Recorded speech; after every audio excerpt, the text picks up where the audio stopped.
Salut à tous, j'espère que vous allez bien. Cette semaine, on va continuer, donc c'est la deuxième semaine, on va continuer sur le travail en demi-garde.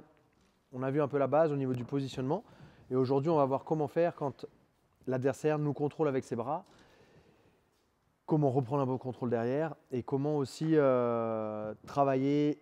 On va avoir deux renversements de base, un qu'on a déjà vu la semaine dernière, mais on va rajouter des détails et un deuxième derrière. On est bon?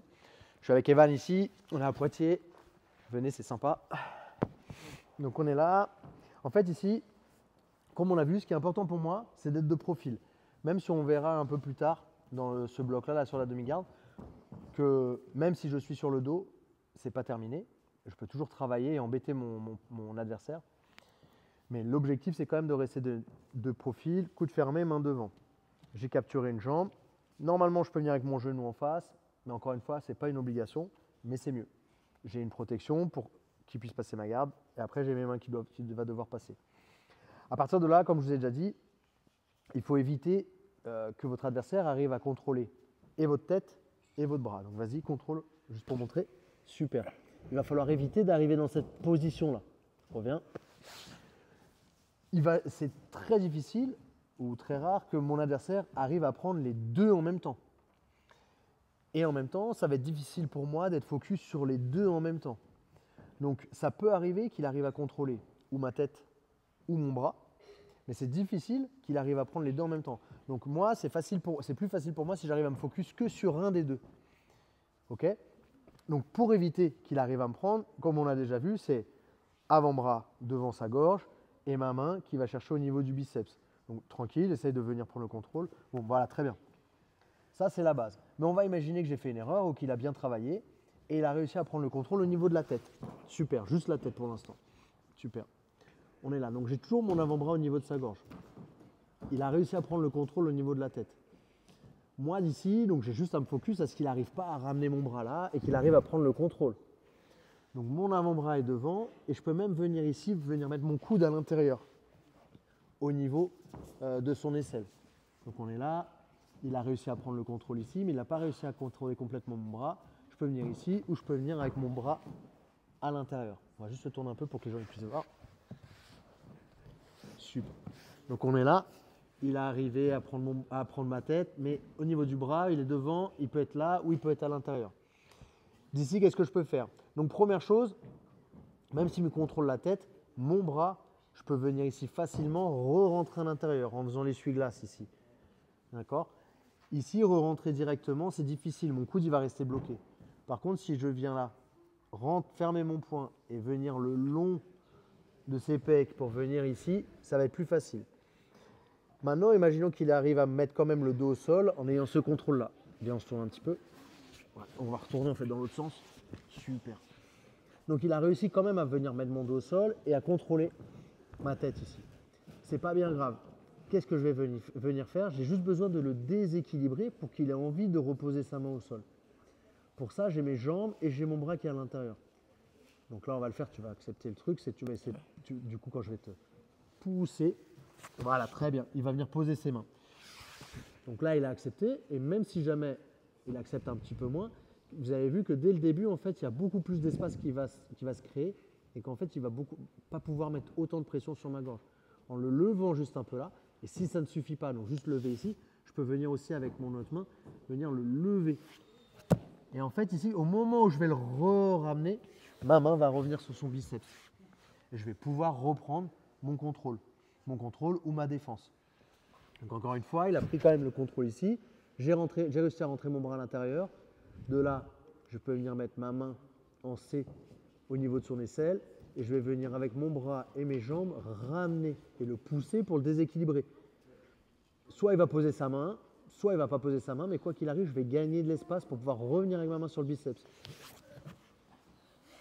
Et je reviens et je sors ma hanche. Si je garde mon bras à l'intérieur, c'est pour attaquer. Sinon, je viens ici en défense. Ok? Maintenant, on va imaginer qu'il a réussi à contrôler ce bras-là. Mais que de l'autre côté, laisse-moi juste mettre ma main ici, sur le biceps. Ouais, super. Il a réussi à contrôler mon bassin ou mon bras. Reste un peu plus collé. Ouais, super. Ok, donc c'est pas grave, il n'a pas réussi encore à contrôler et ma tête et mon bras. Comment je peux faire ici? Je ferme mon poing je viens devant sa gorge, boum, boum, boum, boum. Je viens placer mon avant-bras, comme on a vu tout à l'heure. Mais maintenant, ça peut être difficile parce qu'il n'y a pas d'espace pour rentrer mon bras. Je vais faire quoi? Je vais faire la même chose. J'ai besoin de le déséquilibrer et de faire en sorte qu'il ne soit pas autant collé à moi. Donc, je vais venir le lever avec et mon avant-bras ici au niveau de sa gorge, et ma main, et mes jambes. Je vais venir le lever pour créer de l'espace et rentrer mon bras à l'intérieur. Donc, encore une fois, il a réussi à contrôler mon bras droit, mais il n'a pas contrôlé la tête. D'ici, je veux remettre mon bras à l'intérieur, je ne veux pas qu'il me contrôle. Mais là, je ne vais pas pouvoir faire comme on a vu tout à l'heure, il n'y a pas d'espace. Donc je vais venir fermer le poing, avant-bras au niveau de la gorge, boum. Et d'ici, je vais le lever pour trouver de l'espace. Donc je le ramène avec mes genoux et avec mes bras, boum, pour rentrer mon bras à l'intérieur. Ok, donc vous avez vu que sur toutes les positions, donc soit je suis en défense, soit j'ai déjà mon bras à l'intérieur, et ça veut dire que c'est un signal pour venir attaquer. Mon bras à l'intérieur, l'objectif, c'est de le déséquilibrer, donc de l'envoyer vers l'avant, et moi de me rapprocher de ses jambes. Donc ça va être, je ramène, et quand j'ai ramené ici, j'ai besoin d'aller coller mon épaule à sa hanche. Donc je vais venir me donner une petite impulsion avec mon genou qui est revenu à moi et qui va redescendre. En même temps que j'ai fait ça, je pose mon coude au sol. Ça, c'est ce qu'on a vu la semaine dernière. Donc j'ai besoin que mon épaule elle soit collée parce que j'ai besoin d'être vraiment en contact avec lui pour qu'il ait le moins de défense possible. Et en plus de ça, il pourra difficilement me faire un étranglement, guillotine, triangle de bras. Parce que je suis collé à lui ici. De là, qu'est-ce que je vais faire? Je vais venir enlever mon crochet, mettre en dessous. Je vais lever sa jambe qui est légère ici. Hein. Je ne lève pas tout son corps. Je décolle juste un petit peu pour que qu'il soit moins ancré au sol, pour que j'ai de l'espace pour sortir ma jambe. J'attrape sa jambe, j'attrape ici et on arrive sur cette position-là. On peut voir ici une prise de dos à partir de là qui marche très très bien. Si vous voulez continuer, donner de la continuité à votre sortie d'en dessous, où je vais venir en fait le tirer pour que sa fesse elle vienne au-dessus de son tibia. Je vais vous montrer tout à l'heure. Sa fesse, ça va venir par-dessus son tibia. Il n'a pas de possibilité pour lui de reprendre un appui. Si je le tire par là, il va pouvoir poser sa main. Si je le tire dans cette direction-là, il a son genou déjà qui en passe. Par contre, si je viens le tirer ici, il va tomber sur sa fesse. Et en fait, quand il va tomber sur sa fesse, ici, il y en a beaucoup qui viennent mettre d'abord ce crochet-là. Mais à chaque fois que je mets ce crochet-là, mon adversaire, qu'est-ce qu'il peut faire ici? Il va se mettre dos au sol ici. Exactement. Et je peux perdre le dos. Du coup, ce que je préfère faire, ou ce que je peux vous recommander de faire, au lieu de faire ça, c'est d'abord de mettre celui qui peut être le plus dur, qui va être la jambe d'en bas. Et ici, pour lui, il ne peut plus se remettre sur le dos. Et c'est difficile pour lui de remonter parce que je vais venir me coller à lui et je le tire. Et là, je n'ai plus qu'à mettre le deuxième crochet. Encore une fois. Et on descend un petit peu. Yes. Super. Donc on est là. À partir du moment où j'ai rentré mon bras sous son aisselle, donc on a un underhook ici. Donc là, s'il est loin, je peux venir le tirer. Je suis rentré. Dès que je suis là, je dois commencer à attaquer. Je le déséquilibre vers l'avant. Je peux venir faire une petite transition au niveau de sa jambe pour être vraiment collé. Maintenant, je m'aide avec ce petit balancier de jambe pour venir me coller à sa jambe. L'attraper et me coller mon épaule à sa jambe, à sa hanche, pardon. De là, je vais enlever le crochet, lever un peu sa jambe, passer derrière. 1, 2. Dès que je suis arrivé ici, je vais venir le tirer de façon à ce qu'il tombe sa fesse au-dessus de son tibia. Dès qu'on arrive là, au lieu de passer cette jambe-là, je vais passer la jambe du côté qui est en dessous. Je m'assois, je suis bien collé à lui, je l'ouvre et je viens mettre le deuxième crochet. Une autre possibilité qu'on va voir sur la demi-garde, c'est quand mon adversaire arrive à ouvrir en fait sa jambe. Et ça peut me bloquer pour remonter. On va voir ça tout de suite. Et on se met dans ce sens-là, comme ça ils vont le voir. En fait, des fois, quand je suis ici, mon adversaire, au lieu de rester vraiment face à moi ici, il va venir rentrer un peu plus son genou. Tu vas l'ouvrir un peu là. Voilà, très bien. Ici. Et pour moi, ça peut être un peu plus difficile de sortir en bas parce que quand je vais descendre, je suis vraiment face à son bassin. Je suis face à son bassin et j'aurais du mal à remonter. C'est comme si j'étais dans une position de single leg et qu'il me sprawl dessus. Par contre, il va me donner une autre opportunité. L'opportunité, c'est quoi? c'est de rentrer mon crochet. Mais vous avez vu, des fois, ça peut être un peu difficile. Là, je peux le rentrer vraiment si je force, mais on va imaginer que c'est difficile, j'arrive pas à le rentrer. Je vais utiliser mon autre jambe pour venir plus ouvrir. Je vais tendre ma jambe, rentrer mon crochet. Là, je vais te lever, tu vas juste équilibrer au-dessus. Je vais rentrer mon bassin, et on se tourne maintenant. Je rentre mon bassin, on arrive dans cette position-là. On va faire deux très simples ici. La première, quand il a son genou qui est du côté de ma tête au sol. C'est-à-dire que l'autre, elle est légère. Je vais lever, attraper son pied, tirer et forcer avec mon genou vers le haut. Une fois que j'ai vraiment un appui, je sens que je peux bien forcer avec mon genou, je n'ai plus qu'à pousser dans cette direction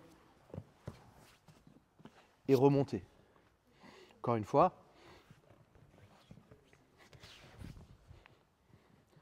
Du coup, comme ça ne peut plus me tenir en haut, je peux remettre correctement le truc. Hop. Donc on est là, j'ai rentré mon bras. Je veux faire la première, sauf que cette fois-ci, comment il a défendu? Il a ouvert le genou, voilà. Je ne peux plus descendre. Par contre, c'est-à-dire que son genou il est un peu plus ouvert et je vais pouvoir rentrer mon crochet. Là, parfait, je ne peux pas rentrer le crochet. Mais c'est ouvert. Donc ça veut dire que si je pousse un peu ici, je tends ma jambe, je vais pouvoir rentrer mon crochet. Je vais le charger sur moi et rentrer en dessous en même temps. Pour le charger, pour pouvoir rentrer, là ça peut être difficile, je vais revenir avec ma main à l'intérieur, le monter et rentrer mon bassin à l'intérieur. Super. Arrivé là, je lève, j'attrape son pied. Un petit truc que vous pouvez faire, donc soit vous pouvez venir avec cette main comme ça, soit vous pouvez venir avec la main en dessous. Ça me permet d'être beaucoup plus fort sur mon contrôle ici et ça va être plus dur pour lui de l'enlever. Maintenant, je vais venir forcer avec mon genou dans la direction de son genou. Renverser, j'attrape ses chevilles pour pas qu'il arrive à se relever. Et je remonte dans sa garde.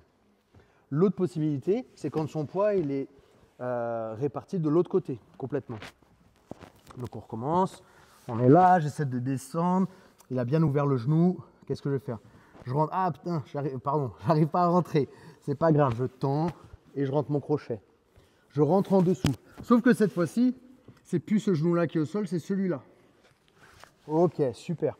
Alors là, on exagère un peu. En vrai, mon adversaire, il va toujours essayer de s'équilibrer entre les deux. Mais là, pour travailler bien les deux positions, on va exagérer un petit peu. Il a vraiment que mis son poids sur cette jambe-là.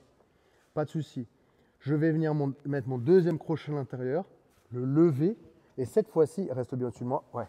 Et cette fois-ci, je vais mettre mon pied droit en appui contre sa cuisse et pousser pour pouvoir remonter. Encore une fois, on verra mieux comme ça, je pense. Viens là. Donc j'ai pris, vous avez déjà vu l'histoire de repousser le genou pour l'ouvrir. Je rentre mon crochet, je viens dessus.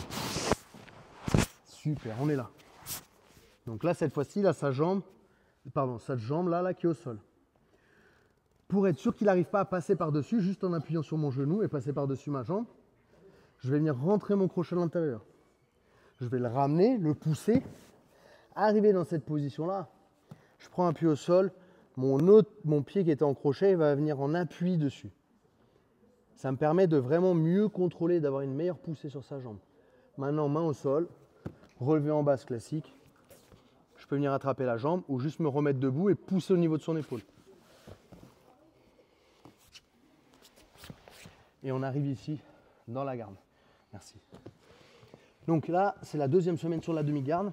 Ça reste encore des basiques. Là, l'idée de cette vidéo, c'est de vous montrer que même si on vous contrôle d'un côté, donc la tête ou le bras, le combat il n'est pas terminé, mais ça facilite encore plus les choses parce que j'ai juste à me focus de l'autre côté. Il ne faut pas qu'il me contrôle l'autre. Il ne doit pas me contrôler la tête, il ne doit pas me contrôler le bras. Je récupère, j'ai réussi à rentrer le underhook, c'est parti, on attaque. Soit je rentre dans les jambes, soit j'essaie de rentrer dans les jambes, mais ce n'est pas possible. Je mets mon crochet à l'intérieur et je le renverse, en fait, que toujours d'un côté, mais de deux façons différentes. Merci à tous. Au niveau des sparring à thème, ce que vous pouvez faire, c'est l'adversaire qui commence sans contrôle. Je dois essayer de renverser celui qui est au-dessus, il essaie juste de s'équilibrer. Pas le droit de fuir, mais toujours de rester au contact. On peut dire qu'il peut essayer de passer la garde, mais tout dépend du niveau de pratique de vos élèves ou de vous-même. Si vous êtes très débutant, celui qui est au-dessus, il essaie juste de rester au-dessus. Celui qui est en dessous, il essaie de renverser, de prendre le dos. Sinon, celui qui est au-dessus, il essaie de passer la garde. Deuxième départ, ça va être, il a réussi à contrôler un côté, donc soit au niveau de la tête, soit au niveau du bras. Et troisième départ, troisième il me semble, il a réussi à contrôler complètement les deux côtés. Là, on vous a montré, donc il va falloir essayer de le balancer pour qu'il ait envie de poser sa main à l'intérieur ou de le balancer pour essayer de trouver un espace et rentrer le bras à l'intérieur. Et après, vous partez sur du combat libre. Au niveau des temps, vous avez plusieurs possibilités. Mais quoi qu'il arrive, il faut laisser du temps parce que le combat au sol nécessite du temps pour pouvoir travailler. Donc c'est 2 minutes, 3 minutes de sparring, toujours le même qui travaille et après vous inversez les rôles. Ou alors vous pouvez partir sur du 5-6 minutes où à chaque fois qu'il y en a un qui a réussi à faire ce qu'il avait à faire, eh bien vous inversez les rôles. Voilà, j'espère que ça vous a plu. N'hésitez pas à m'envoyer des messages si vous avez des questions et puis on se voit la semaine prochaine. Merci à tous. Ossa. Bravo.